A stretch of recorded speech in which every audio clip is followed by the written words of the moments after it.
It's time for our first plenary speaker. This is actually a pleasure for me to introduce Jay. Jay is and his full biography is in your folders. Do you all get folders like this with the speakers' names and so forth? Okay.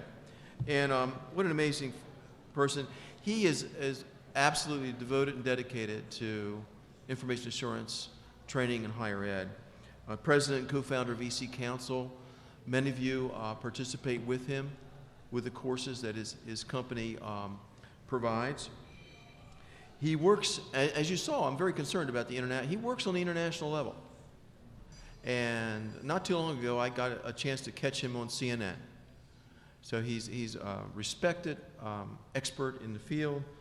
It's absolutely a privilege and an honor to have him kick off our first plenary session.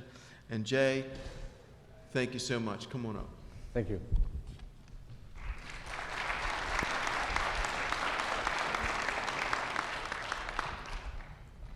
Thank you very much. Good morning. I'm not going to use the podium because I think that's for people that are far more educated than me. So I'd rather be on the ground. I hope that's okay with you. So, you know, I have spoken in so many countries that I can't even remember. I've spoken in front of students, I've spoken in front of academicians, I've spoken to governments, and in one case I spoke at a stadium with 14,000 students wanting to be information security professionals. They gave me armed escorts because they were concerned about my security. That was pretty freaky, I'll tell you that, right? I mean, when someone stands with an M16 next to you and says, "Sir, we're here to protect you," you realize how dangerous it is. And then I speak at conferences like this where there are no armed escorts because Vic probably says, "Oh well, who cares?" But I have never felt the privilege, the honor, the excitement of being here as I've been in any other location. So I want you to know that I thank you for giving me the opportunity to speak in front of you. And I hope that what I'm about to present to you would be something that would be of interest to you. So when I got invited to be the plenary speaker, I said, oh well, CISSE conference. I know that everyone there is going to have a PhD. So I said, what am I going to tell to a group of 400 PhDs about cybersecurity that they do not know already? And I said, okay, there's a plan. And I'm going to go to the website and let's figure out what the other speakers are talking about. So I went on the website, the CC. I think it's info, right? I got that right. CC.info website. And I took a look at the other plenary speakers, and there were 4. 3 of them had PhDs. And I said, oh my God. Now, how many of you have PhDs? Can you please stand up? Right? Can the rest of you please give them a round of applause? Because I want you to know that the dedication, the time, the effort, the patience more than anything else in getting a PhD is really second to none. So I respect that. So that reminds me of my cousin who happens to be a graduate from Wharton Business School, you know, double master's, PhD, now an associate and adjunct professor in UPenn. And I always joke with him, and I say, and his name is Sanjay too, he kind of hacked my name. And I always tell him, I say, Jay, you know something, you have a PhD, but the reason you have a PhD is because you spent 5 years to earn the credential, and now you have permanent hate damage. And he says, yeah, but I'm smarter than you. So I said the best way to get a group of PhDs happy is to talk about 2 things. 1, information security, and 2, medicine, because they're all doctors after all. And hence my topic today, the cybersecurity quagmire, finding the panacea. Now, as you all know, as you all doctors know, panacea was actually derived from a Greek, is actually a Greek word. It was derived from Greek mythology. It was actually the name of a goddess of remedy. So what I'm about to talk to you about lessons that we have learned from the pharmaceutical industry that we could borrow from, that we could mimic, that we could apply to our industry in the information security. So I want to start today by talking about the Black Death, the plague. Now, as most of you probably know, between 1348 and 1350, Europe had a serious problem, and that was the plague. 40% of the population of Great Britain was wiped out. If you got the plague, within 4 days, you would be dead. And the way you would die is that you would have a black swelling the size of an apple or the size of an egg in areas where you have lymph nodes. So in your groins, under your armpits. You would not have a bleeding nose. You probably will never have fever. And in 4 days, you're dead. Now, the way the plague actually was transmitted, a lot of people thought, well, this is bad omen. The gods are unhappy with us. So some of them thought, well, if we put a cross in front of our door, and remember, this is 1348 I'm talking about, and if we put on a sign that God have mercy on us, we will be protected. They were not. Some thought that if they took flowers, and a special flower, and if they kept that close to their nose, and if they were to breathe in this flower forever, then the disease will not get through their body through the nose. Well, that didn't work either. Some thought it was the rats that caused the problems. The truth was, it was not the rats. It was the fleas that were on the rats. And the fleas would infect you and infect your lymphatic system so that you will have problems. Some thought we should just have a jolly good time and just be happy. So they used to drink, they will party, they will dance, right? In 1348, people like to dance and sing, no longer. Some thought we should seclude ourselves and stay aside. The result, 40% of population wiped out. There were infections all across Europe, from the Great Britain to Italy, all the way up to China. Along the process, countries like India got infected as well. This started the peasants' revolution, because the peasants were working in farms that were owned by the lords, and they were paid almost nothing. As the peasants started dying, the survivors said, wait a minute, now there's value for us. So you better cough up, and you better pay us more. We want more freedom, we want more rights. And eventually that led to a complete social destruction. Brothers left brothers. Sons left fathers. Neighbors left neighbors. In some cases, husbands left wives. And everyone was in a stage of panic. They had 4 days. And in 4 days, you're gone. There was no medical science as advanced as it was today, and they could not find the solution to this problem. People were dying much faster than they could cure them. Now, if you take a look at the plague, or the bubonic plague as we call it, 1348 was not the first instance. The first instance was 224 BC. And it took them 1600 years before it hit Great Britain. Now, it's not a continuous period, so it is a period of on and off. But by that time, people figured out that, wait a minute, we should quarantine the people that are infected. So if you're infected, we should seclude you from everybody else. That method became extreme to the level that if you were a middle-class person with no money, and if you had plague and you were in the house, the others in the community will come in and seal your entire home and leave you to die so that you cannot get out. But quarantine was an order of the day. After the quarantine process, they realized that this alone will not solve it.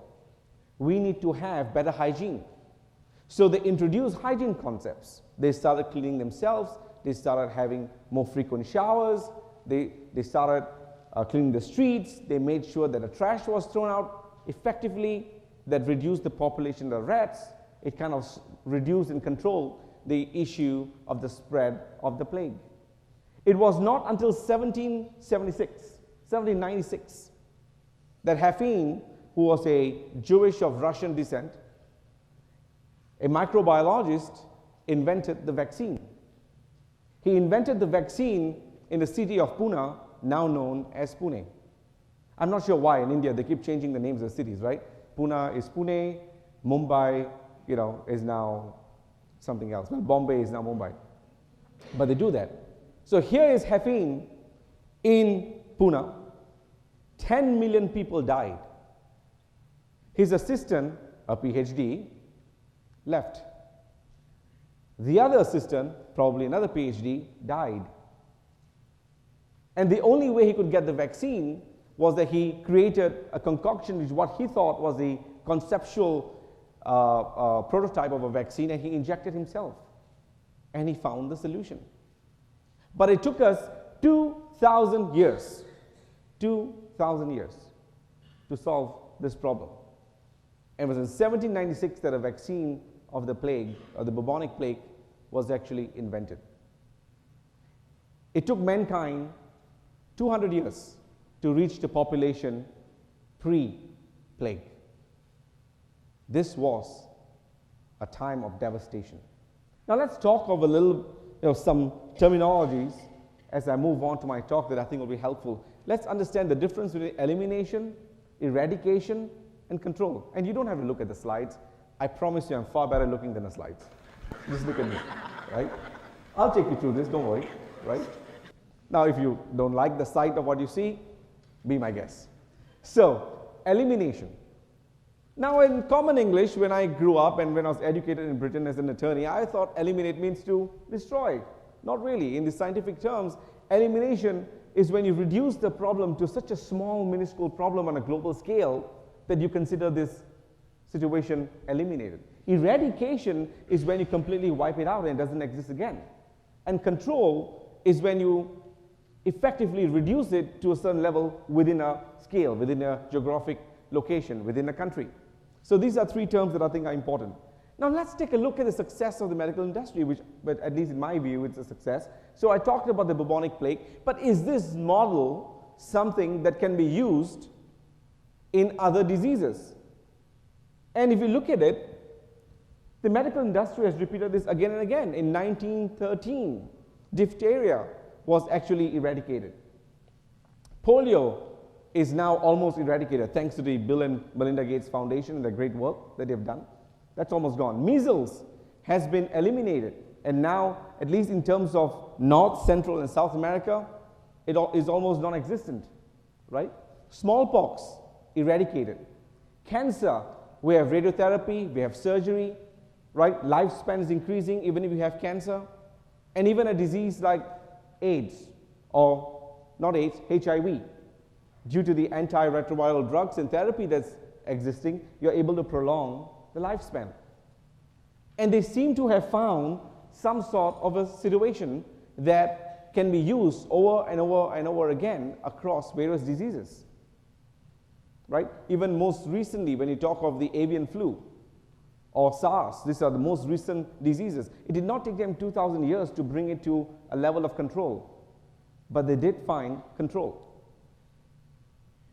Now let's look at our industry. Let's talk about the cybersecurity industry. I bet half of you thought I was in the wrong room. I'm in a medical conference because Jay's talking about the bubonic plague, right? Well, I didn't have my coffee this morning, so you can't blame me. So let's talk of cybersecurity. Now you know better than I do that our statistics are very bad. Malware on Android platform heading through the roof. Malware on Mac systems heading through the roof. Data losses that we're talking about hitting through the roof. Federal agencies being compromised, hitting through the roof. There seems to be no tomorrow, and sky seems to be the limit. When we look at targeted attacks, not just general spray attacks, same situation. You can look at Stuxnet, GhostNet, Nitro attacks. The kinds of sophistication of the attacks are unthinkable. They require a lot of money, they require a tremendous amount of planning, but they are being executed. Let's take a look at some of the attacks. Spam house attack, right? This is a registry of blacklists. So when you get your spam material, these are the guys, one of the largest in the world, that will ensure that you do not get stuff that is a spam. They got attacked. Distributed denial of service. Is that a new concept? Is that a new scientific method of attack? Not at all. It's been around forever. But Spam House was attacked through DDoS. And it was only after they figured out the idea of reflecting DNSs that they were able to ward off the attack. Effectively, when they got malicious packets, what they said was, same to you. And they sent it back to the attackers and eventually shutting down the botnets. Interesting idea, but old concept. Look at the Twitter attacks. 250,000 people, 250,000 people affected over one hack. Username, passwords compromised, which means your privacy is compromised. I can gain access to your account and I can tweet whatever I want. Everything that we stand for is now being taken away through cyber attacks. Let's take a look at the darling of the world, Apple, hacked. But what really baffled me was the Chameleon botnet. This was really interesting. A group of criminals decided that they wanted to make money. Well, as you know, all data points that they do this for money. And they went out and set up real websites, registered with Google as advertisers to be part of the Google network of sites that receive advertising from other companies. They then executed their botnets and they clicked the banners on their own websites, resulting in a payment of $6 million per month. $6 million per month. Concepts, very basic, common concepts, old diseases that we've seen before, but we as an industry are not able to cure these diseases. The diseases are prevalent and they are expanding, and as a result, humanity is suffering. And the most recent, Vic talked about this. The US top secret weapons plan were recently compromised. So the point is, we have to take a step back, because in this room are the cream of the information security movers and thinkers. You shape what the country is going to be doing. Through your colleges, do you produce the students that are actually eventually going to be the cyber heroes?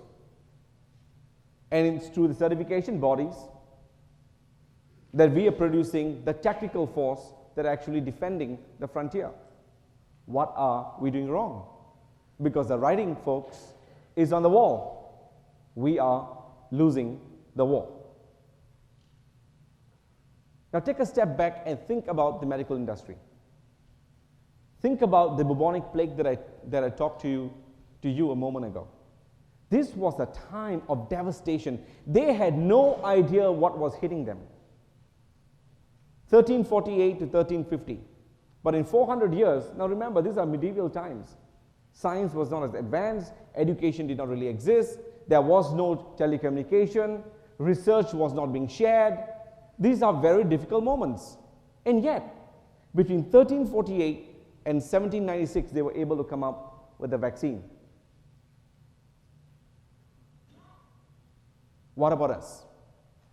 So where are we right now? The question that we have to ask ourselves is, where is the cybersecurity community? And let me tell you, we are in the middle of a cyber plague. We are right here in the middle of it. And what I would like to put forward to you is that we are looking at the problem from the wrong angle. And that's why we're coming up with the wrong answers. This is my personal opinion, and we can always have an academic debate. It's always wonderful to do that. So let's take a look. Let's apply the same methodology of the pharmaceutical industry, and let's put that into our industry. They talked of quarantine. Well, guess what? We did the same. That's why we had firewalls. That's why we had IDSs. That's why we had IPSs. That's why we had biometrics. Because we wanted to keep the evil force out. We did that. And then we realized that that's not good enough. We need to have cyber hygiene. And that's why we came up with policies, procedures. We made sure that security awareness was something that was taught to employees. We made sure our employees knew that if they find a pen drive or a disk drive on the floor, do not pick it up. And if you do pick it up, bring it to IT first. We taught our people what social engineering was all about. We did that. And that's exactly where we are. What we need to do as an industry is to find the vaccine before the problem wipes us out. Because the problem is growing bigger and bigger. Every single data point that you can see will tell you exactly the same thing. So the question is, how do we find the vaccine? What could be the thought, the methodology, the process that we can learn from the medical industry that perhaps we could apply into our industry? Became the next thing, the next thinking thing. So let's take a look at some codes. Let's look at SQL injection. Big problem. What caused an SQL injection? Well, very simple, something called a parameter. Whether you put in a parameter or you do not put in a parameter is the difference between whether you get SQL injected or not. So I said, interesting. So the problems are happening because code is vulnerable. So let's understand something. Hackers cannot hack everything in the world. Hackers can only hack if your system is vulnerable. What caused the vulnerability? Bad code. All right, very good. Let's take a look at man-in-the-middle attack. What causes a man-in-the-middle attack?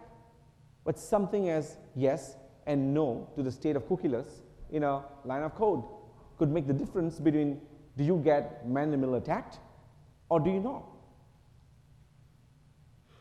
So I thought about this a little bit more. And I said, all right, let's take a look. Let's take a step back. Let's get back to the medical industry. And let's talk about vaccinations. There are two types of vaccinations. There's an active vaccination or active immunization, and there is passive immunization. Now, what is an active immunization?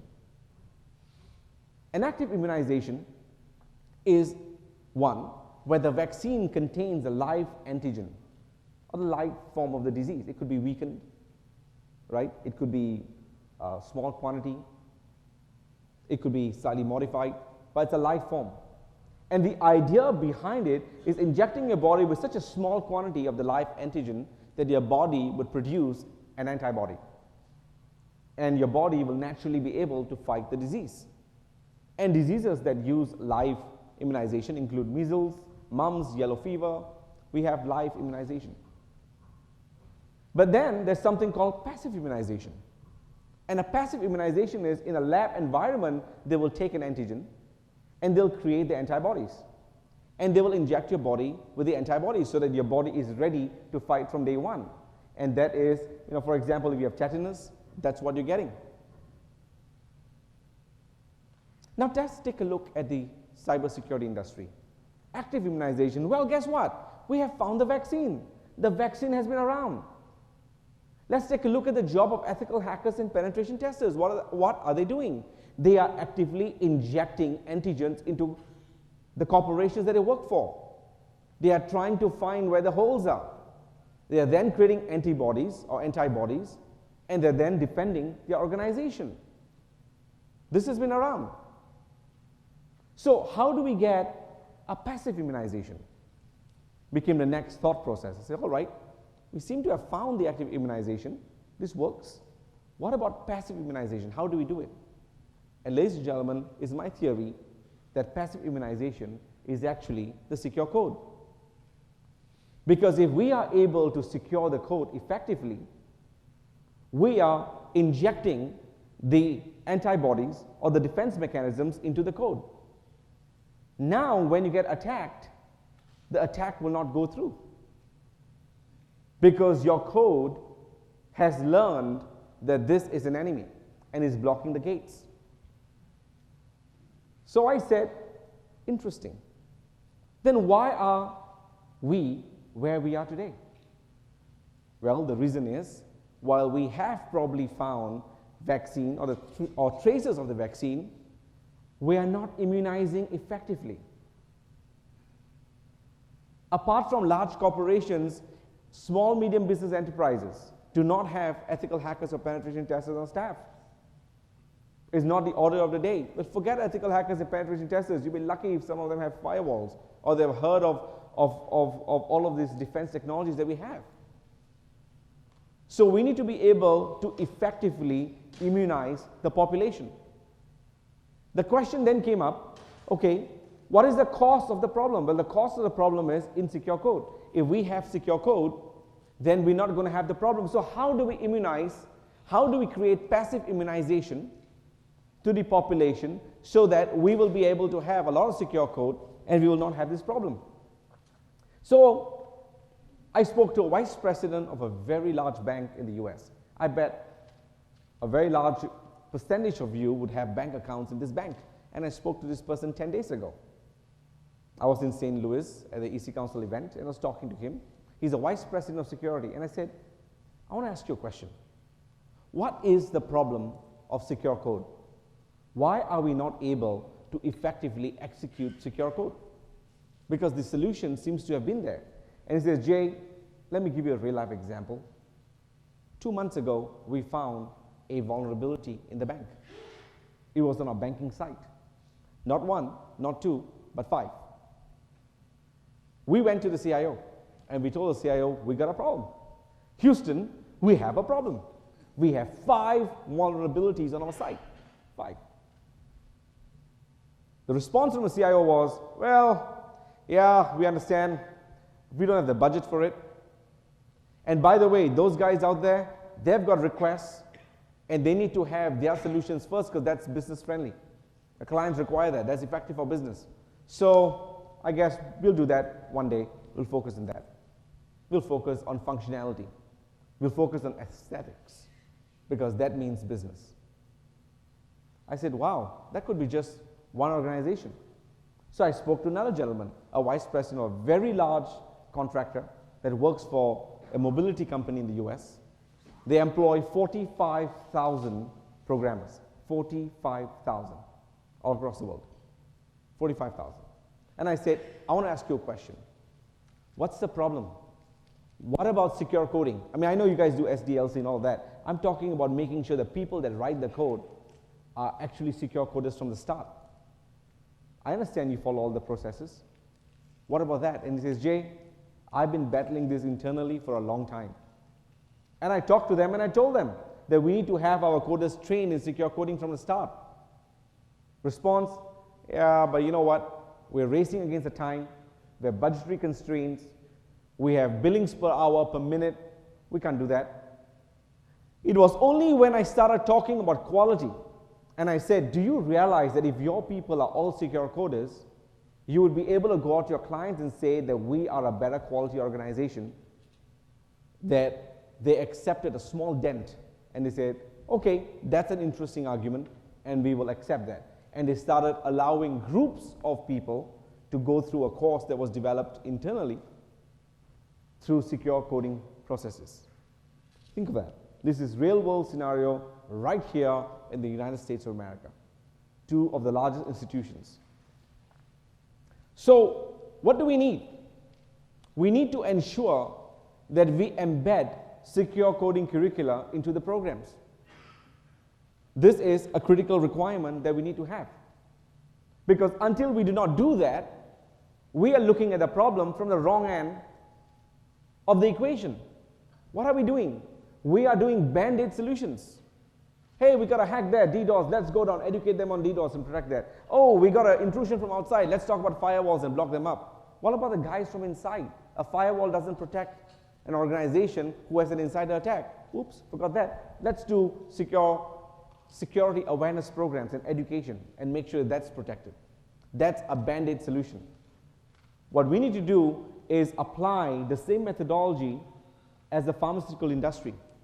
We create the vaccine, we immunize large populations, we then take a step back, we ensure that we have cyber hygiene, we take a step back, we ensure we have quarantine processes in place.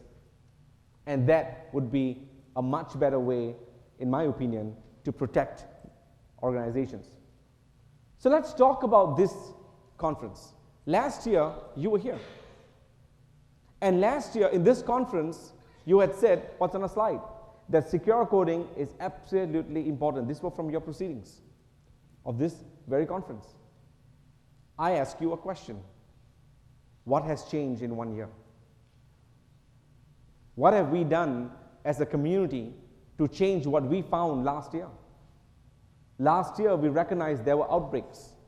Last year, we recognized there is a vaccination program that's required. What did we do effectively? Did we change our programs? Did we talk to our folks that build our coders in the country and said, this is required, and let us help you, let us work with you? Let us create secure.NET, secure Java, secure C and C#. Did we do that? This is a question that you need to answer. If you look at the world's best universities, this is not just the United States, my talk is focusing on US, but if you look at across the world, the problem is the same. And in a few moments, I'll share with you my experience in India. Most universities across the world that produce great coders, the coders that come up with fabulous technologies. I mean, just think about it. Facebook. Who coded Facebook? Twitter. Where did it come from? Apple, the Mac OS. Where was it invented? Microsoft. Where was it invented? And just imagine secure coding is something that we have never taken as a fundamental requirement to these coders. We teach them how to drive, but we never say how to drive securely. And then we complain that our data is bad. We complain that we're losing the war. We complain that our confidential information is being stolen by foreign agencies. This, I think, is a big problem. So the vaccine, in summary, the vaccine is actually the secure code. The problem is with the immunization. We are not effectively immunizing the population. And if you do not immunize the population, you are not going to have a security or a secure world. So we started a test, and we said, we need to manufacture the panacea.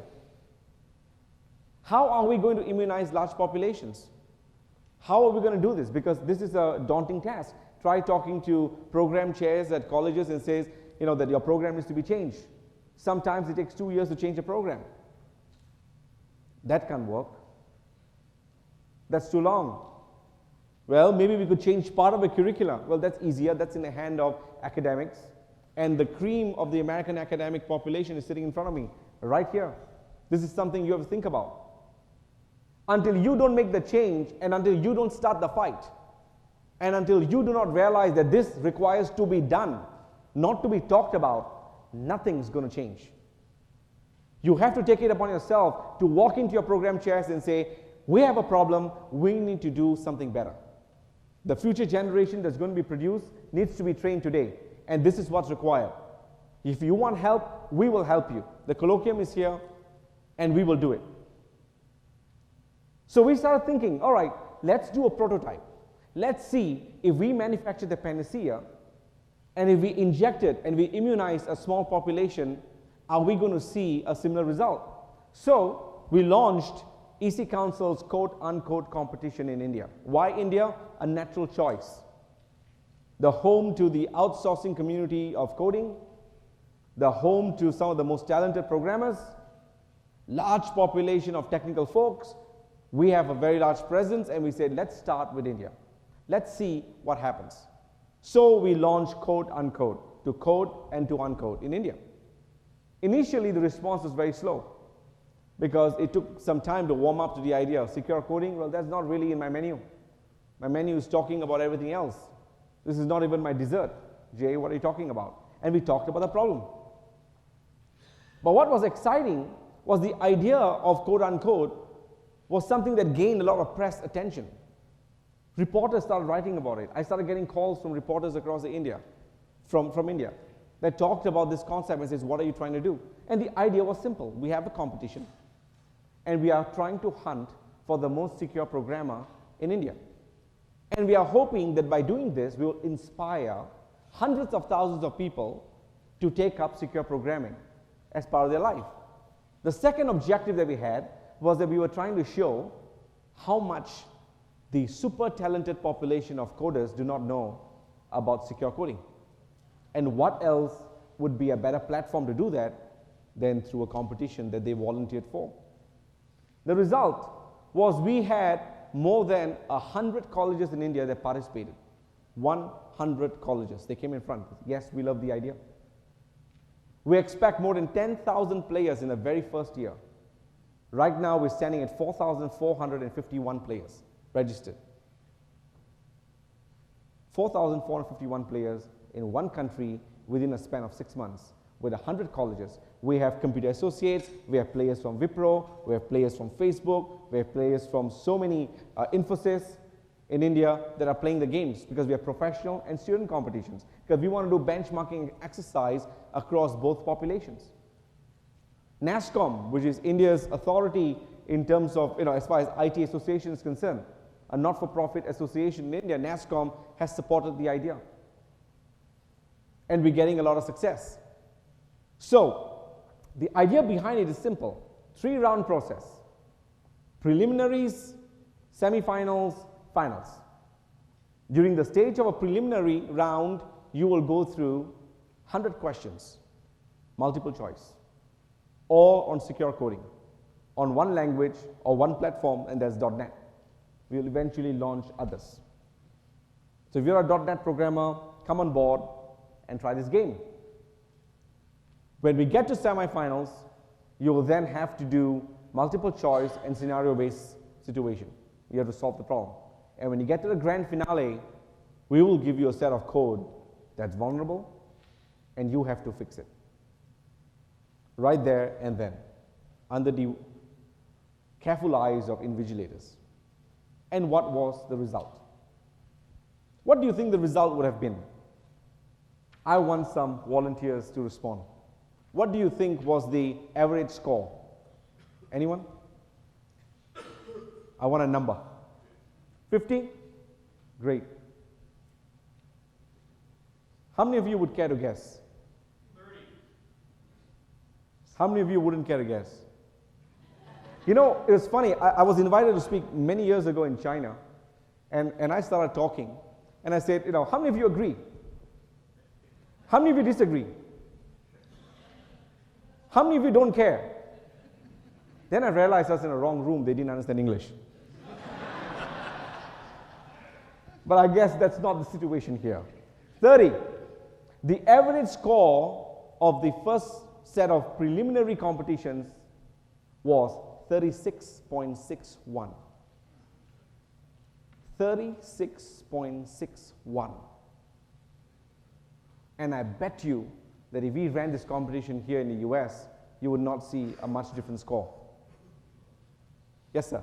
I'm very sorry, but I have to challenge the whole premise Please. of using that kind of numerical information without knowing whether the questions were normalized on professional knowledge or some other scale.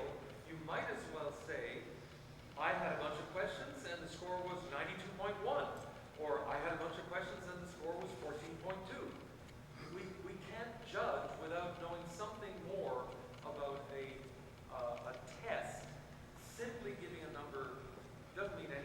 Thank you very much for your comments. Please give him a round of applause. At least the man. Thank you. What you probably did not know was all of our questions were psychometrically tested. We're an NC 17024 organization. And we ensured that when we went out, come on, what's the difference in an NC 17024 organization than one that's not? Well, we know that a psychometric testing is where the pain is. Because you have to balance the answers. You have to make sure no false positives, no false negatives. You make sure that you go through benchmarking exercises. You make sure that this was the right question for the right population. Obviously, that's what we do. All right, so I got a thumbs up from him. All right, another round of applause for him. Thank you. So, obviously you have to do that. Otherwise, I might as well pick up 10 questions myself, right? And ask, that's without question. And that's why the competition is so painful. Because it's not a question of one group coming up with a question. We had to work with so many colleges. We had to collaborate with all of the academic minds. We had to collaborate with professionals. That's a huge learning curve. And if any one of you is interested, I'll talk to you later on tips, traps, and the challenges that we face and how do we overcome it. But that's besides the point. So the result remains 36.61. And that is a major problem. So we need to fix the problem. And the question is, how would we fix the problem? We have to start manufacturing the panacea, and we have to immunize large populations very quickly. Without eliminating cyber hygiene, without eliminating quarantine, we got to do all three. It took the medical industry 2,000 years to figure out the Black Death and the bubonic plague. I'm hoping it'll take us much less time to solve this problem. And I have no doubt in knowing that we can do that as a community. Before I end my presentation, it will not be fair if I were not to thank my lieutenant, my deputy, my friend, Stephen Graham, who challenged me through every single slide before I presented. So please give him a round of applause.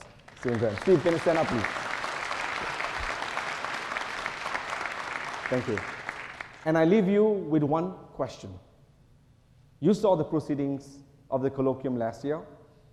You've seen the proceedings of colloquium this year. When you come here next year, what will you do different as an academic community?